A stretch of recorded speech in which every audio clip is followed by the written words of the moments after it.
I should like them to write on my tomb.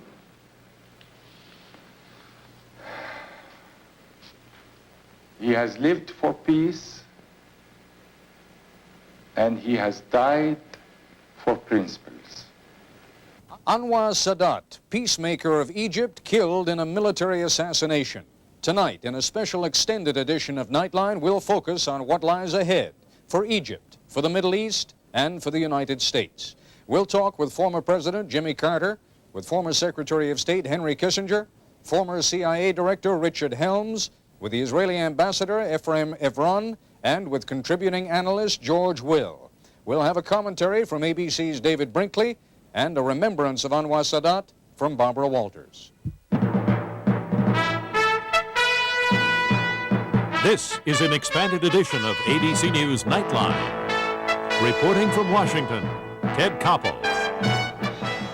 Good evening. Perhaps we shouldn't be shocked by this sort of thing anymore, not during a year in which one man came within inches of killing the Pope and another came equally close to killing the President of the United States. Nor perhaps should we even lay claim to being surprised at today's events in Cairo. After all, only a few weeks ago, President Sadat ordered the expulsion of more than 1,000 Soviets from Egypt, among them Moscow's ambassador, because Sadat claimed the Soviets were involved in massive subversion and plots against his government. Indeed, by the most conservative estimates, Sadat ordered the arrest and detention of more than 1,500 of his domestic religious and political opponents during the past few months alone. So it was clear that trouble was brewing in Egypt, and it was painfully obvious that Anwar Sadat had many enemies at home and abroad. Nevertheless, it was a surprise. It did come as a shock, particularly since the day began so well. ABC's Doreen Kays was an eyewitness from beginning to end.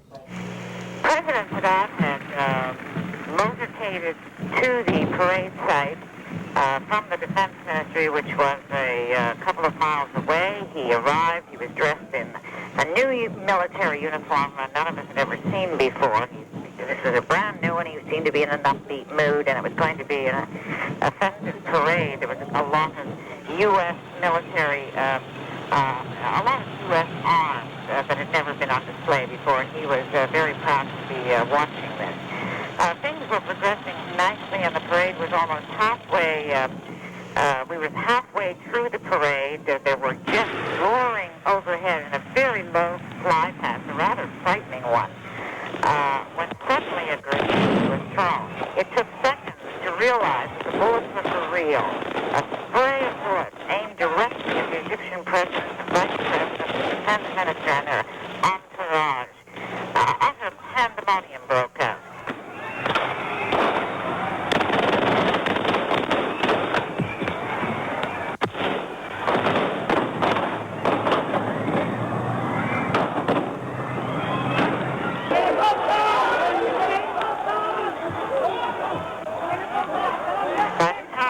Got back to the reviewing stand, which was only a matter of minutes. It was just a sight of devastation.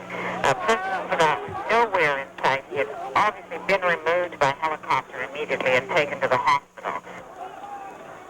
According to the official Middle East news agency, President Sadat was dead on arrival at Mahdi Military Hospital here in Cairo. According to the official medical report, Sadat was unconscious, had no pulse or heartbeat. His eyes were open and he did not respond to light. He had no movement in his body. He had 2 bullet wounds in the chest, 1 in the left temple, 1 in the neck, 2 bullet wounds in the left leg above the knee, and 1 bullet wound in the arm, and blood flowed from his mouth. Doctors failed to revive the president with blood transfusion, shock treatment, and heart surgery. The unofficial list of casualties in the assassination attack include 8 dead and 27 wounded. Among the injured are 3 American military officers and an American military contractor. The mood in Egypt tonight remains one of shock as the country begins 40 days of official mourning. Ted?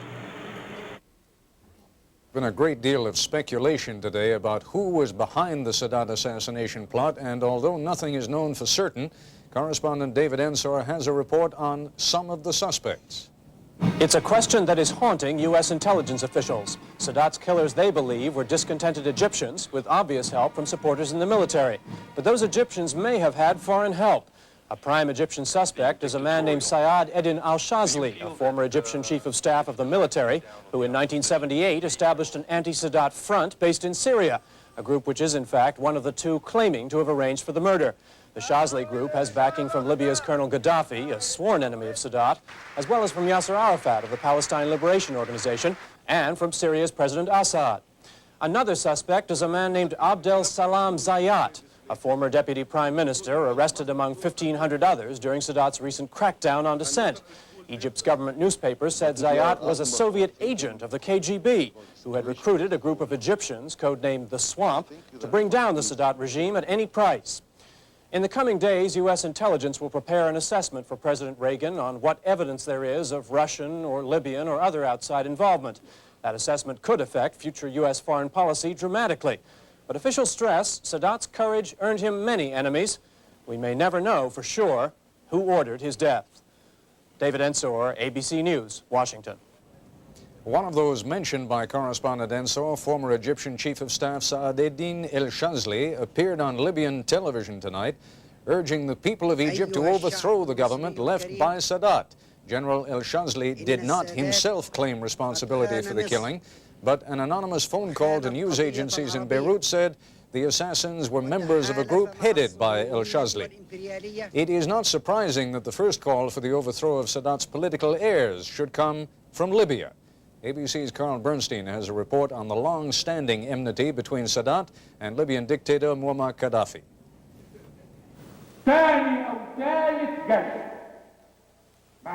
For most of a decade, Anwar Sadat had been preoccupied, some would say obsessed, with the Libyan threat to Egypt, the peace, and himself.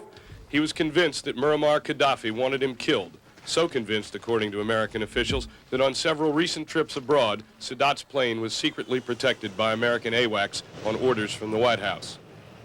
8 weeks ago, he arrived in Washington for his first meeting with Ronald Reagan. The public part of their agenda dealt with peace in the Mideast. The secret agenda, Libya, a series of discussions so sensitive that only a handful of officials know more than a few details. Since 1975, Mr. Sadat had periodically proposed sending a force of Egyptian troops into Libya, and on at least 2 occasions, according to American diplomats, he was restrained by the United States, most forcefully by President Jimmy Carter. Today, former ambassador to Egypt, Herman Alts, told me, "I passed the word from Jimmy Carter to Sadat that we could not support an invasion.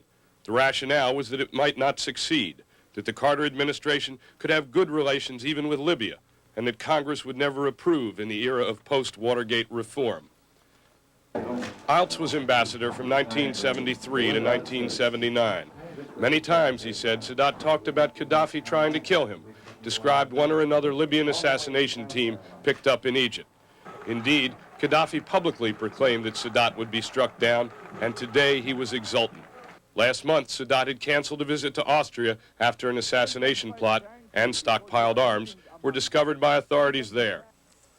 Ronald Reagan, according to his key aides, told Anwar Sadat that the United States and Egypt must isolate the Gaddafi regime and ultimately watch it fall. The two men were to discuss the matter again, and last week, Hosni Mubarak, Mr. Sadat's successor, undertook a mission to Washington to urge President Reagan to hasten that process, supply more arms to resist Libyan moves against Chad and the Sudan, and more important, resist any Libyan provocation of Egypt itself. Tonight, American and Egyptian intelligence authorities stress they have no hard evidence of who was responsible for Sadat's death. His enemies were many: the PLO, radical Muslims, the Soviets, the Iranians, domestic opponents. But Anwar Sadat, according to those who knew him best, was convinced that if he died violently, there would be little doubt about the forces behind his death. They were in Tripoli, he said, in Muammar Gaddafi's revolutionary Libya. Carl Bernstein, ABC News, New York. Perhaps the most definable starting point for what we now call the Middle East peace process was in the shuttle diplomacy missions of Henry Kissinger during the Nixon administration.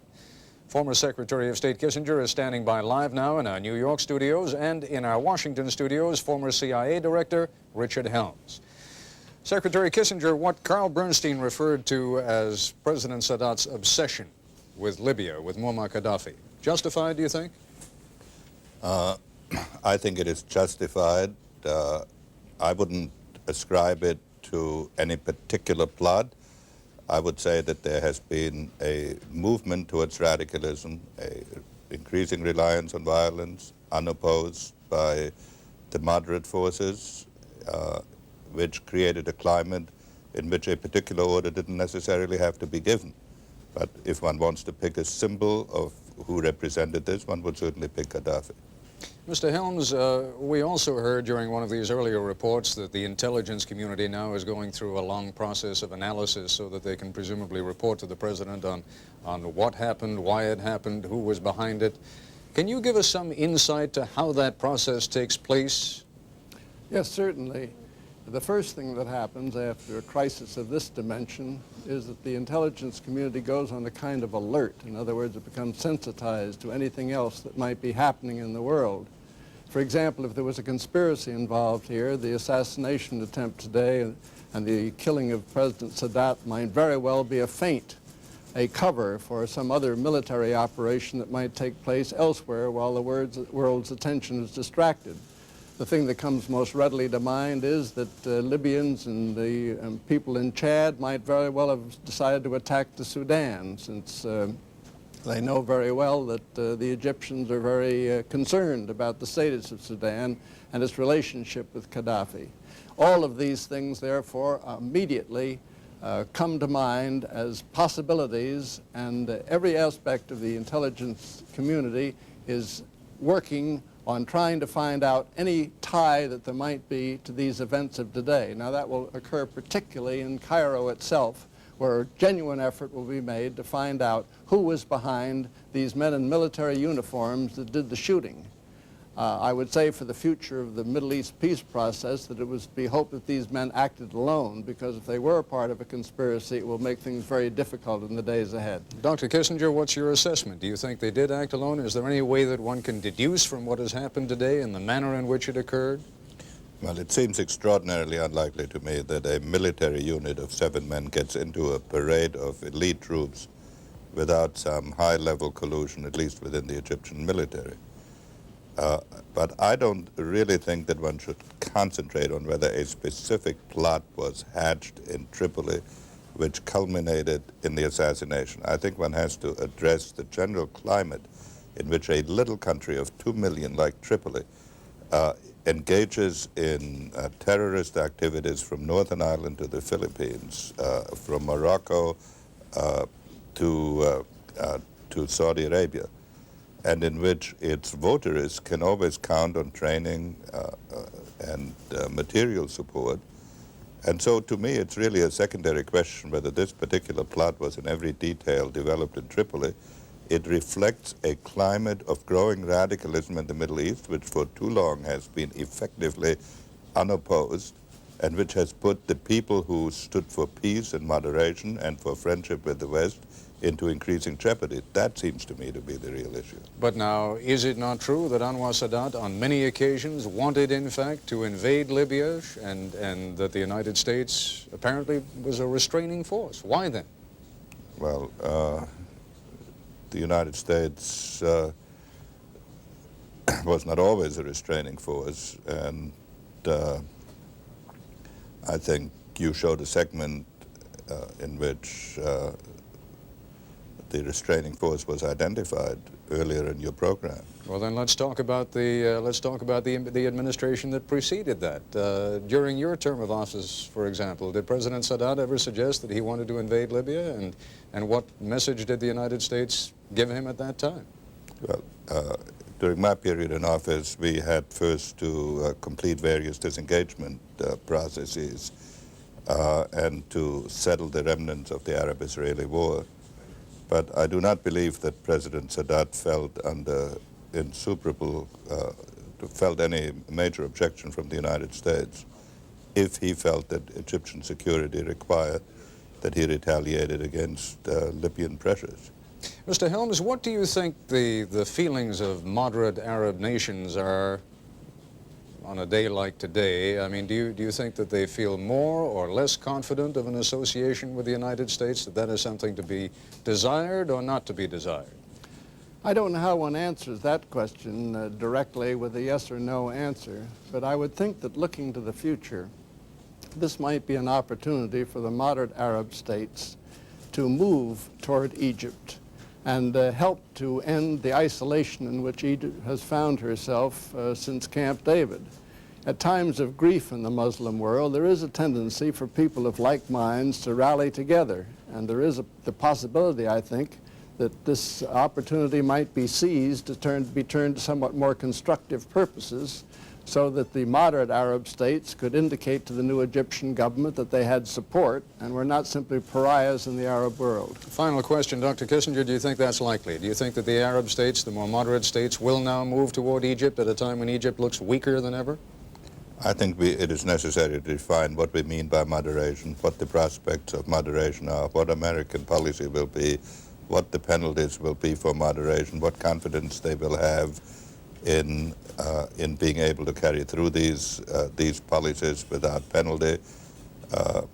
Sadat took off our shoulders the burdens of many difficult decisions, and now we have to assume those.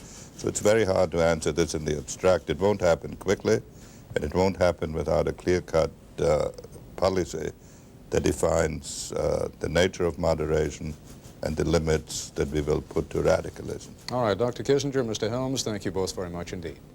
In a moment, an interview with former President Carter on the death of Anwar Sadat. It was Jimmy Carter, of course, who brought the Middle East peace process to its high point with the signing of the Camp David Accords between Israel and Egypt. Earlier tonight, we talked with former President Carter in our Atlanta bureau about the assassination of Anwar Sadat. President Carter, you must know that a great many people, not only in this country but around the world, are scared silly by what's happened today because they somehow feel in their guts, I think, that we are in a very dangerous period. What do you tell people? Well, the period is dangerous, and I believe that the events of the day have certainly not helped it. But I know Sadat. I know the Egyptian people fairly well personally and through him. I also know Hosni Mubarak, who will be the next president of Egypt. I realize, Ted, very deeply that the Egyptian people and the Israelis both realize themselves the importance of the peace process. And the last point I'd like to make is that the weak Arab nations, Jordan, Sudan, Saudi Arabia, and others, want stability and peace. They don't want to have an upheaval which might even cause the toppling of their own regime. So one reassuring factor is how important the peace process is and how important it is to control any further spread of terrorism and violence and disorder. And yet, Mr. President, some of the very nations that you mentioned were worried about jumping on board that peace bandwagon at a time when Anwar Sadat was alive and was very much in control. How much more worried must they be now? They're much more worried. A lot of those leaders that talk publicly in condemnation of Anwar Sadat privately would tell me how much they admired him and how much they hoped the Camp David peace process would work. So there's a difference between public playing to the radical group and their private thoughts, which I think are representative of the overwhelming majority of the people. I was in Egypt when we thought the Camp David peace process had come to an end, when the treaty itself was looked on as hopeless, and there were hundreds of thousands of Egyptians on the fences and on the streets and on housetops cheering Sadat and me with an obvious expression of hope that they would finally have peace. So I think there's a yearning, not only in this country, but in that Mideast region for peace. President Carter, you know perhaps better than anyone how nervous, how concerned, how worried the Israelis in particular are at the best of times. Yes. Do you have any concern that, that given the situation now, the Israelis may have second thoughts about returning all of the Sinai? It would be a horrible tragedy if they violated their national word of honor as expressed by Prime Minister Begin and as approved by the Knesset and overwhelmingly by the Israeli people and went back on their commitment to Egypt, I think that would precipitate an instant crisis, which would be a very serious blow to Israel and to world peace. But you know what they are worried about. You know their concern is that once the Egyptians get back all of their territory, that then the incentive to continue the peace process is far less. How do you assuage that kind of concern? We went through this for 13 days at Camp David and many months before and after that. The fact is that with the Sinai in effect demilitarized, as approved by Sadat with the full participation of Hosni Mubarak, Israel faces no real threat from Egypt. And as long as there is peace between Israel and Egypt, there is no foreseeable time when the other Arab countries can successfully launch any attack against Israel. So it's to Egypt's advantage, it's to Israel's advantage to keep that peace between those two most powerful nations in that region of the world. There's no doubt that Egypt is the most powerful Arab nation, and militarily and otherwise we know that Israel, with our support, is also a very powerful factor. Mr. President, by definition, at a time like this, there's a great deal of speculation, but do you believe in your heart of hearts that either the Libyans or the Russians or some other foreign power were behind this? I would guess the Libyans were certainly encouraging it, along with a few of the radical religious fanatics who may have been influenced from Iran and other places. But there's no doubt that Gaddafi in Libya has mounted a constant drumfire of opposition to Sadat, attacking Sadat in every possible way. He's an unscrupulous animal who has no morals of his own and who believes in murder as a natural course of his own. President Sadat was terribly concerned about Libya, wasn't he? Yes, he always looked on Gaddafi as an insane person and was always very concerned about what Gaddafi would do and the damage that Gaddafi was doing to Chad and to other countries around Libya. Did he ever want, I mean, after all, Egypt is a country of 44 million, Libya is a country of slightly more than 2 million. Did President Sadat ever want to take military action against the Libyans? Yes. He had that in the back of his mind, I think. But Sadat was a man of peace, and I think he felt that eventually Gaddafi would fall because of the inner corruption that he exhibited with his life. You said yes without any hesitation. Did he discuss it with you? Well, I don't have any doubt that my answer is correct. Sadat did consider on many occasions the possibility of war against Libya. He looked on Libya as a potential threat, looked on Gaddafi as a madman and as someone who should be removed from power. But of course the fact is that Egypt did not invade Libya, and our country of course wanted to prevent any sort of conflict of that kind. Mr. President, you belong to a very small, very exclusive club, and I guess ex-presidents and current presidents have to stick together when push comes to shove. What advice that you can share with us publicly, what advice would you give to President Reagan at a time like this? I think Sadat's assassination, Ted, is vivid proof of the need for our own country to be much more aggressive in seeking a permanent peace. I was reviewing my notes the other day of the three brief talks that Sadat, Begin, and I made at the time the peace treaty was signed. All of us emphasized the point that peace is not going to come through dormancy or through a quiescent or timid leadership. It can only come if it's waged aggressively. You have to search for and fight for peace in the strongest diplomatic way and exhibit courage. I've been disheartened since I went out of office at the dormant attitude that our own government has taken toward the peace process. The fact is that both Israel and Egypt and some of their leaders have taken public positions for domestic political consumption, which makes it very difficult for them to initiate changes compared to what they have said in the past. They look on us to put forward ideas, and then they can say, well, that's a good idea now, but it's not what I wanted. We'll accede to United States influence. So I found throughout my own experience with Begin, Sadat, that they wanted the United States to play a strong role. So far, we have not done so.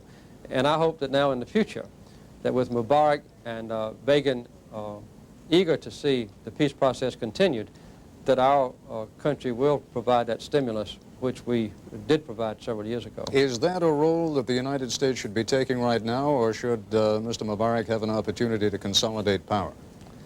I think for the next few weeks he ought to consolidate power. He won't be actually elected president until about 60 days go by. But there's no doubt that he was Sadat's choice. When Sadat was in Plains to see me a few weeks ago, the last thing we talked about was his desire, as he expressed to me, to retire from the presidency and to turn over the reins of authority and responsibility for the daily affairs of Egypt to his choice, Hosni Mubarak. I've spent a lot of time with Mubarak. He's been to see me, I would say, a dozen or 15 times. I've talked to him at length, alone. I've talked to him in Sadat's presence. And I've talked to him when he was speaking on his own initiative, and also when he was bearing just messages from Sadat that he read to me or delivered to me. I found him to be a very strong man. He's the one that Sadat handpicked. He's a war hero. He's very courageous.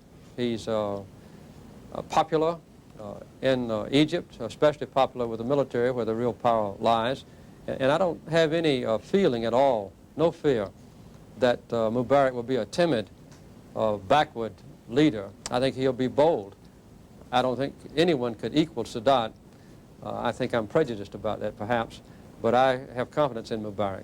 All right, on that optimistic note, Mr. President, thank you very much. It's been a long and a very difficult day for you, and I appreciate very much you talking to us. Thank you, Ted. In a moment, we'll discuss the Sadat assassination and what it means for the future of the Middle East politics with Israel's ambassador to the United States, with the Arab League ambassador to the United Nations, and with the former U.S. Assistant Secretary of State for Near Eastern Affairs.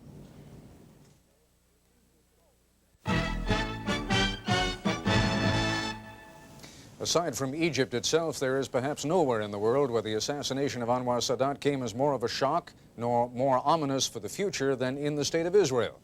Here's a report from correspondent Steve Shepard. 8 years ago today, the Israelis and the Egyptians were locked in bitter combat in the Sinai Desert.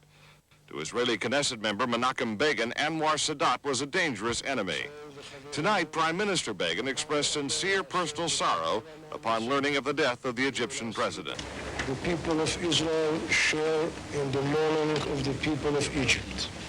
They hope that the peace process, despite the cruel act of its enemies, will continue. As we know, President Sadat would wish with all his heart. But while Begin and others want the peace process to move forward, they are clearly worried.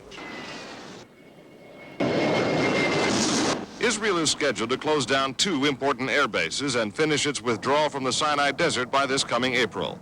But if there are any signs that the new Egyptian government is moving away from the policies established by Sadat, that withdrawal will have to be reconsidered. We have until April when we have to leave the remaining part of the Sinai, for our settlers out of their houses and the farmers off their fields. And if there is some indication that the new man that takes over in Egypt is hesitant about continuing the peace process, is simply waiting for April in order to interrupt the process then, it's going to pose a big dilemma for Israelis. The question is whether the new president, and in a couple of months' time, will be strong enough to carry out the normalization, to keep his ambassadors here in spite of opposition in his own country. If not, then Israel will have to think, to give another thought about the withdrawal. The Israelis have long feared that the peace agreement with Egypt might be dependent on the life of one man. That man is now dead, and Israel will be very cautious in dealing with his successors. Steve Shepard, ABC News, Tel Aviv. Standing by live now in our Washington studios is the Israeli ambassador to Washington, Ephraim Evron. At United Nations headquarters in New York, Clovis Maqsood, the Arab League's ambassador to the United Nations. And in our Washington studios, Harold Saunders, Assistant Secretary of State for Near Eastern Affairs in the Carter administration. Ambassador Evron, let's begin with what sounds like rather ominous voices coming from Israel right now. Is it possible that the agreement will not be carried out, that the withdrawal from the Sinai would not be carried out? If the agreement will be carried out or not does not depend on us. We assume, of course, that the Egyptian government, the new Egyptian president, will follow in the policies of President Sadat. In fact, he stated so today. And we shall wait and see how things develop. I would like to hope that the peace process would continue, and we are certainly devoted to that continuation. Secretary of State Saunders, you were an integral part of the Camp David process. Was there any contingency to the withdrawal? I mean, if, for example, President Mubarak, should he become president, decided to withdraw somewhat from this process, would that be sufficient reason for the Israelis not to withdraw from the Sinai? Well, nothing of that kind was written into the peace treaty, but I would start with the statement that Vice President Mubarak made today, that Egypt is committed to the continuation of that process, and I think we have to assume that it will go forward. Well, the question is whether he has the power to carry that forward, whether he has indeed the kind of following that is necessary to carry that forward. It was difficult enough for Sadat. I think the peace process in Egypt has very broad support. Therefore? Therefore, I think there'd be popular support for Vice President Mubarak or the new president of Egypt to carry through on that process. I don't think, if there is disagreement with the policies of Egypt in the past, that it has to do with the peace agreement with Israel. It has to do more with other issues, such as the follow-through negotiations on peace between Israel and the Palestinians and its other neighbors, or Egypt's alienation from the Arab world. I think they're the issues that perhaps cause some Egyptians to be concerned about the future, but I don't sense that the peace that has been achieved is a major issue in Egypt. Ambassador Maqsood, is it possible for a President Mubarak to continue the peace process with Israel and at the same time to mend fences with the rest of his Arab neighbors?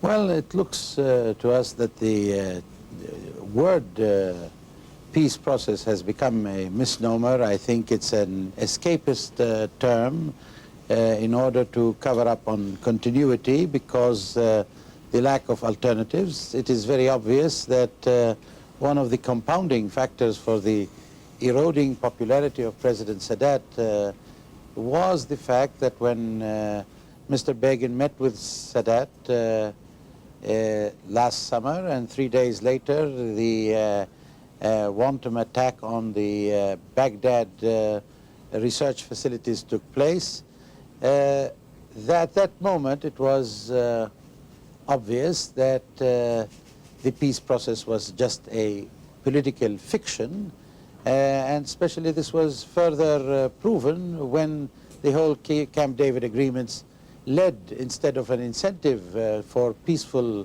approach by Israel, to the proliferation of illegal settlements in the occupied territories, to the annexation of East Jerusalem in a defiance of the international community, and to the expanding aggression on Lebanon, culminating in the attack on Beirut with 300 and more civilians killed. So I'm not sure, Mr. Ambassador, and I was waiting for you to get around to it, but I'm not sure that I'm really getting an answer to my question, and that is whether it's possible for Egypt under a President Mubarak to move closer to her Arab neighbors. Now, what I was trying to emphasize is that President Mubarak has to move towards the Arab constituency in direct proportion to his conviction that the peace process was a political fiction.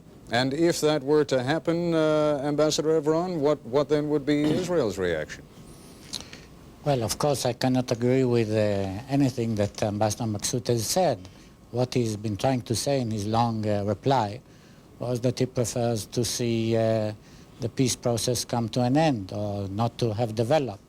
President Sadat was a very courageous man. He realized that there's no alternative to peace, and he changed the face of the Middle East by making peace with Israel and recognizing Israel. I believe, as Mr. Saunders has said, that he enjoyed wide support in Egypt in his peace treaty with Israel, and that we should continue. If, however, the new Egyptian government would change course, we shall have all to consider it.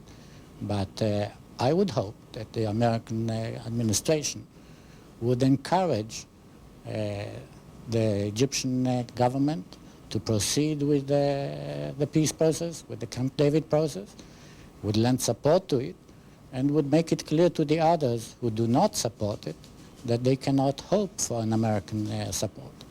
Ambassador Evron, to what degree do you agree with President Carter's observation that the United States should have been more active during the first 8-9 months of the Reagan administration in pushing the peace process?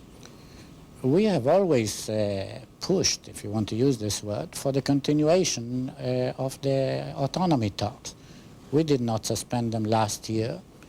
We asked, even then, President Sadat to resume the negotiations. No, forgive me. I think his observation was that the United States government I'm is coming not to present. that. And earlier this year, when the new administration took office, we appealed to it to resume the negotiations and to influence President Sadat to return to the negotiation table. So you agree? We believe that the negotiations for the autonomy should proceed forthwith.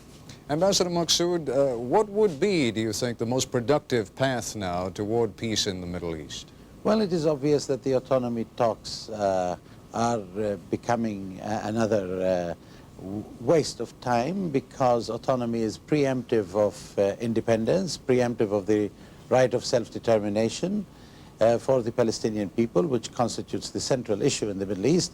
The fact that the term peace process does not mean that it is a process for peace.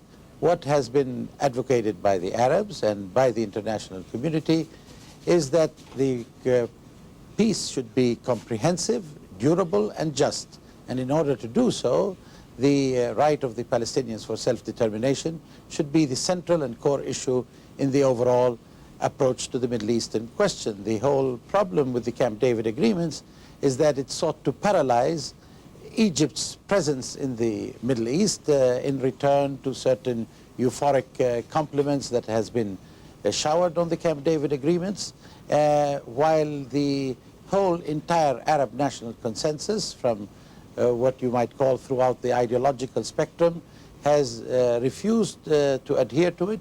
And then the credibility of the Camp David agreements, even in the earlier phases of popularity within Egypt, has shown in recent months that that popularity has eroded immensely, and it has been compounded by the contempt with which Israel treated even the advocates of Camp David, whether Americans or Egyptians. Secretary Saunders, I'd like to go to you for a closing comment. Do you think that Hosni Mubarak can succeed where Anwar Sadat failed? I don't think it's a question of one man succeeding where another failed. President Sadat certainly did not fail. I can't buy the notion that the peace process is a fiction. A great deal has been achieved, with President Sadat being one of the major contributors since 1973 and 74.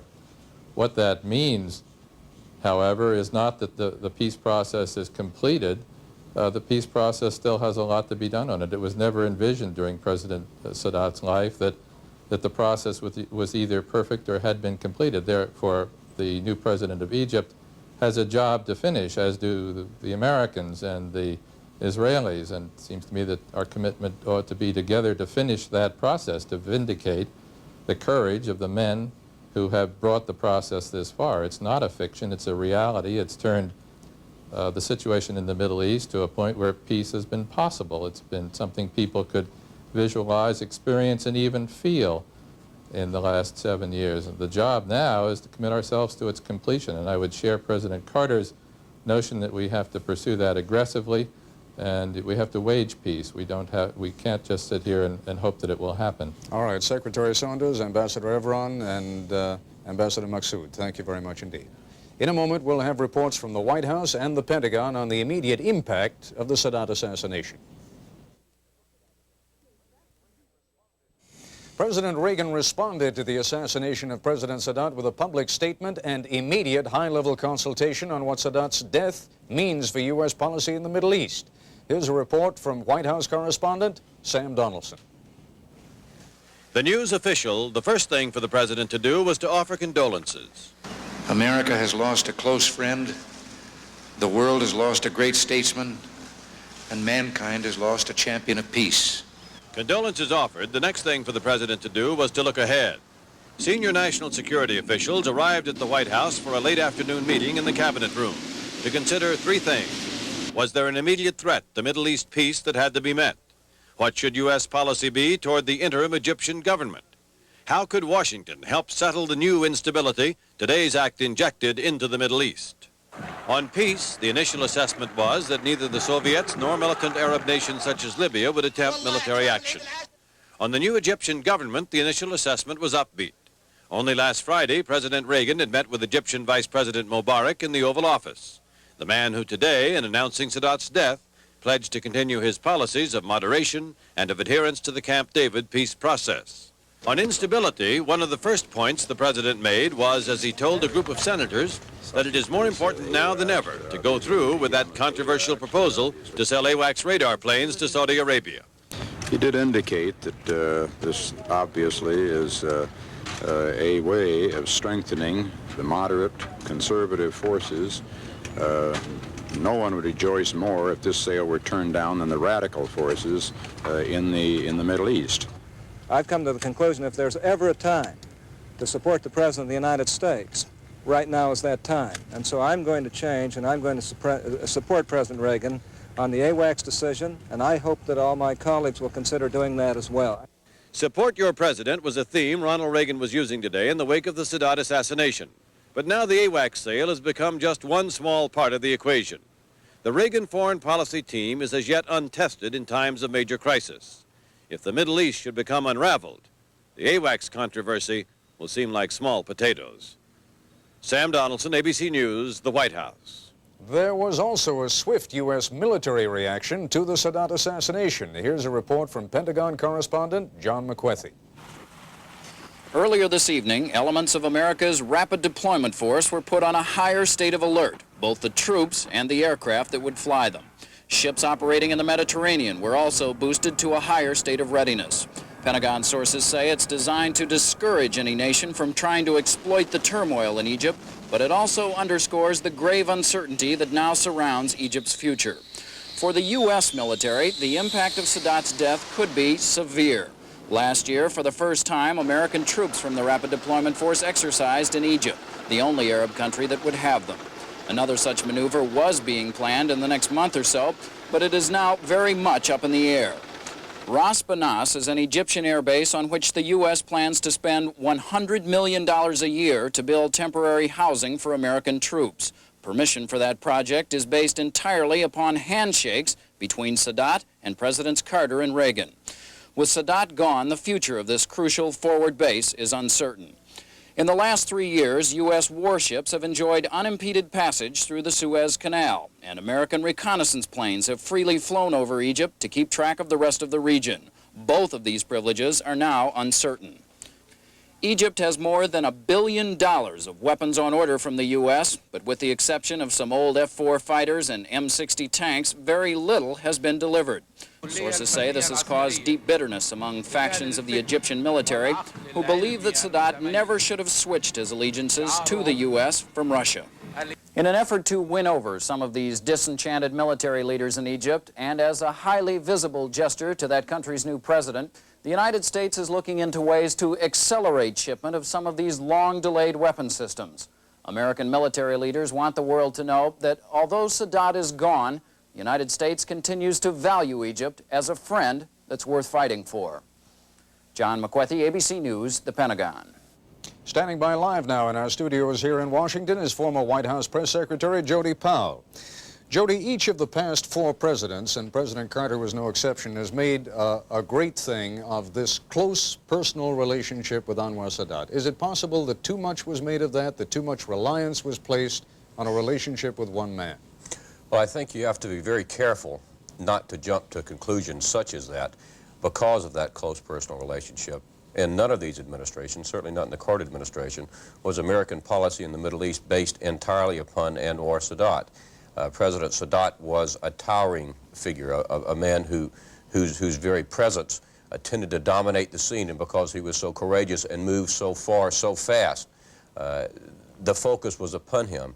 But American policy has always sought a comprehensive peace, a peace that recognized the security of Israel and the rights of the Palestinians. And no, I don't think our relationship with President Sadat was too close at all. Well, I'm referring, for example, to what Jack McWethy referred to with these handshake agreements with both President Carter and President Reagan. That does seem to place a rather heavy burden of responsibility on the relationship with one man. Well, as you know, it would be not possible to conduct diplomacy, particularly in sensitive areas, if every agreement between heads of state or heads of government had to be in the form of a formal treaty ratified by the Senate here in the United States. It would grind diplomacy to an absolute halt.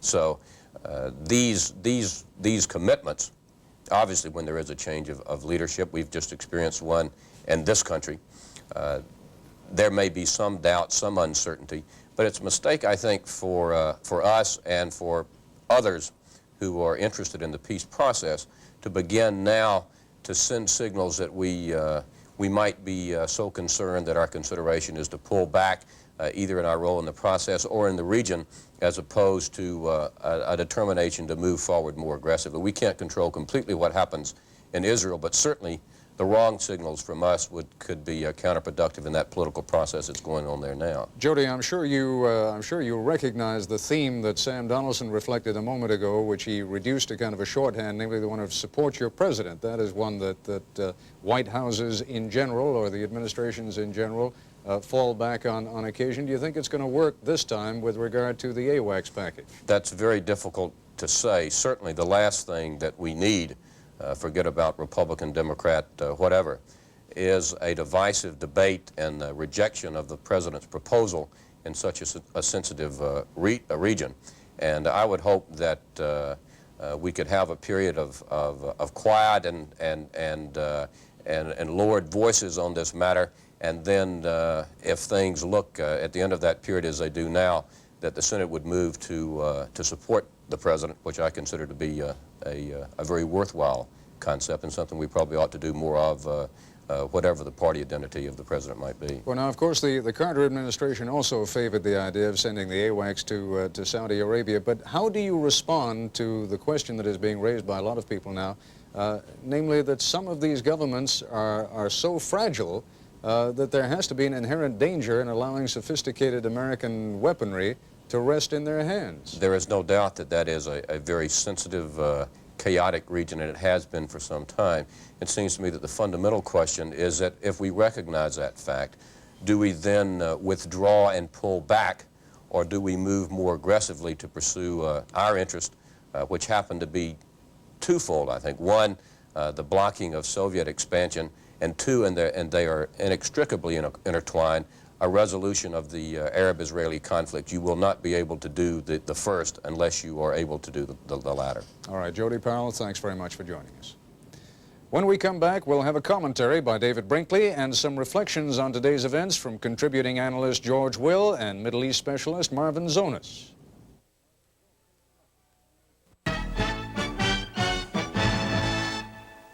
Standing by live now in our Chicago bureau is Professor Marvin ZONIS of the University of Chicago, a frequent guest on Nightline, who is a student of both Middle East politics and psychology. Also joining us from our affiliate, WCVB in Boston, is our contributing analyst, George Will. George, a little bit of conflict, I suppose, between, on the one hand, those who are saying that Anwar Sadat was unique, a towering figure on the world stage, and those who are saying at the same time, but not to worry, Hosni Mubarak is going to continue the policies, maybe even as successfully. Unravel that, would you? Well, even if we assume, and I suppose because he was Sadat's chosen successor, we can assume that the vice president's heart is behind Sadat's policies. What you have to ask is this: what are the odds that a society like Egypt and a political system like theirs will churn to the surface two in a row? That is, two people with the inclination and the political skill to resist the tremendous gravitational pull in the region to, in the euphemism, reconcile Egypt with the rejectionist front. So it requires not just an inclination, but a kind of political capacity that's rare in the best and most mature of countries. And Egypt is not the most mature, promising political society. What are the pluses and minuses there, George? What advantage would there be, for example, to Mubarak if he were to pitch everything now and reassume old relationships with the Arab world? Well, I don't know. There can be bribery, I suppose. I mean, the simple offer of cash. And in this regard, we have to wonder what our newfound friends, the Saudis, are going to do. Are they going to be a force for moderation at this critical moment with regard to keeping Egypt where the Saudis, we are told, say their heart is, which is with the West and with the moderates, such as they are in the Middle East? Second, the Reagan administration will, I assume, want to expedite ways of demonstrating the critical thing in the Middle East, which the Sadat assassination must call into question. That is it more dangerous to be the friend of the United States or its enemy? All right, Marvin Zonis, is it? Is it more dangerous? And if you were analyzing now what's going on in the inner councils of what we refer to as moderate Arab nations, what do you think they're saying about alliances or friendships or even a partnership with the United States these days? I think the issue is a crucial one. I don't think we can put it quite as simply as an association with or an alliance with the United States. It seems to me the key issue is whether or not the leader identifies with the United States. President Sadat, the late Shah of Iran, all had an identification with the United States which made them on the surface seem almost more American than they seemed either Egyptian or an Iranian. That's, it seems to me, where the Saudis have it over those two countries. They're very clear about retaining their Saudi identity while associating their policies with the West, and that's the course that these moderate states have to go. Yes, but I mean, in their association of policies with the West, they are also placing conditions, for example, on the receipt of these AWACS aircraft that may prove to be unacceptable to the U.S. Congress. Where does that lead us now, given the new climate that exists in the wake of today's events in the Middle East? Well, I think it's no question but that the Saudis are trying to impose those limitations on the West for fear of too close an association in the minds of their own people and the radical rejectionists. And I think it's a failure of the Reagan administration not to have anticipated the political fallout at home so that they could have prepared for that day long months before this issue came before the Congress. That's, of course, all behind us now, and what we have to do, I think, is trade off on the shock, which I think will flow through the United States Congress as a result of the assassination, to try to move that AWACS forward.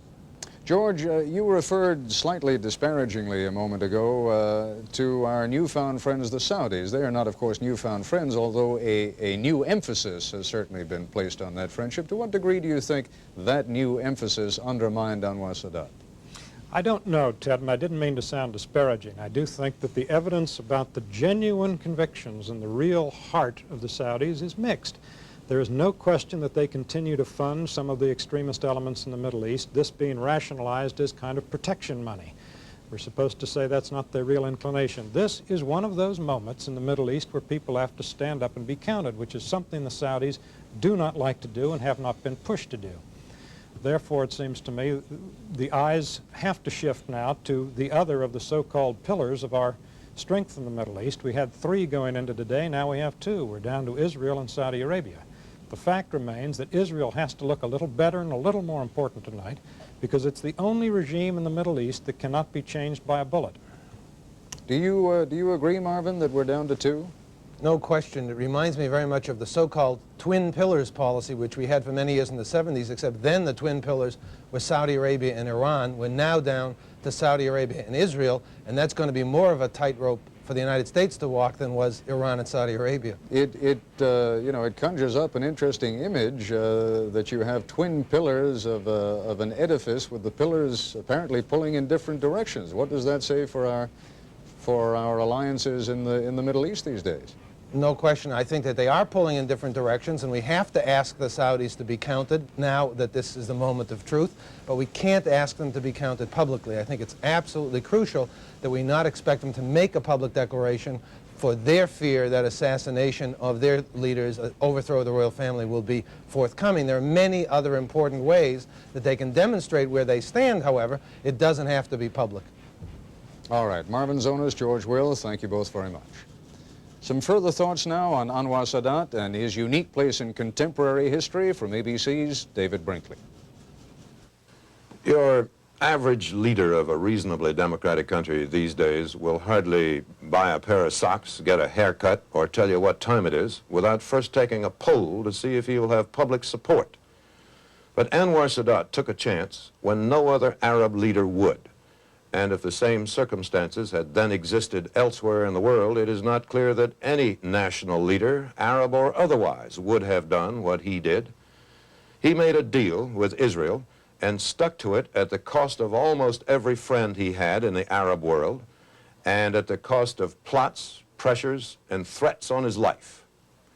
In these years since Camp David, it has been remarkable to see how people around most of the world have reacted to a public act of simple decency, fairness, and courage, the act of a man who saw what he felt should be done, knew it would be unpopular, said the hell with it, and did it, and stuck to it.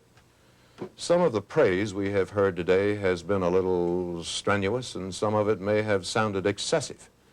But in a time of cynicism, evasiveness, and timidity, he was none of that, and all of the praise he deserved. Ted?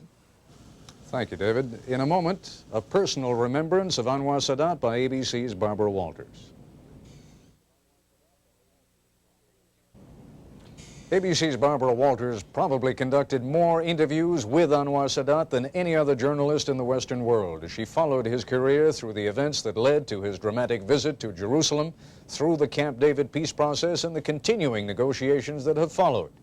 Finally tonight, then, Barbara Walters has some recollections of Anwar Sadat, beginning with his famous air journey from Egypt to Israel in 1977.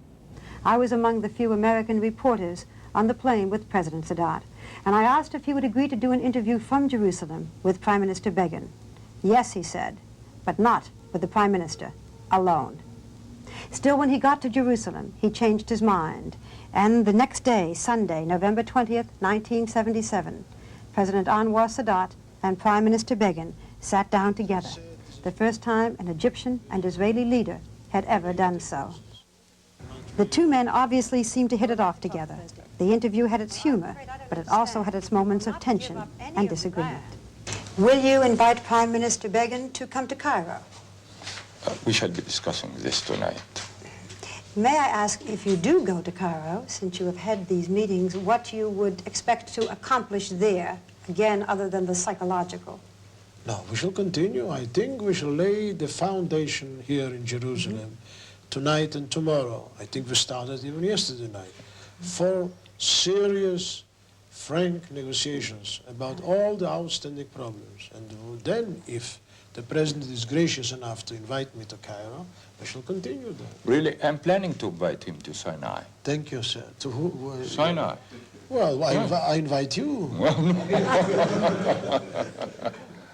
After that, there were many interviews with President Sadat and Prime Minister Begin, but never again together.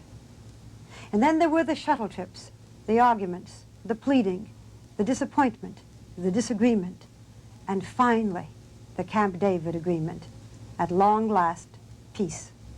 A euphoric President Sadat joined with Prime Minister Begin and President Jimmy Carter in signing the agreement. Just hours after that signing, we met with President Sadat. It had been a glorious day, but he was already being criticized by his enemies. Mr. President, you have just shortly come from the signing, from that historic time of your life. How do you feel now, sir, if you had to describe it in one emotion? Well, as I have already stated, it is the happiest day of my life. Mr. President, if anything happened to you, if God did take you away in your time, as you say, would this treaty stand? There are many who are worried that it would not if you weren't here. Well, I don't agree to this, you know. For instance, in my country, I'm not a dictator. I have the vice president, I have the prime minister, we have our cabinet, we have our parliament. We are a country of institutions. It is not my word. Do you worry about your life? Not at all. Never, never. I am a believer, and I believe no one will take 1 hour of my life if God doesn't agree to this. Today, for Anwar Sadat, that hour came. There'll be additional details on the aftermath of the Sadat assassination tomorrow morning on Good Morning America, and of course a complete wrap-up on World News Tonight. That's our report for tonight. This is Ted Koppel in Washington. For all of us here at ABC News, good night. This has been ABC News Nightline. For a transcript of tonight's broadcast, send $2 to Nightline, Box 234, Ansonia Station, New York, New York 10023. Nightline is a presentation of ABC News.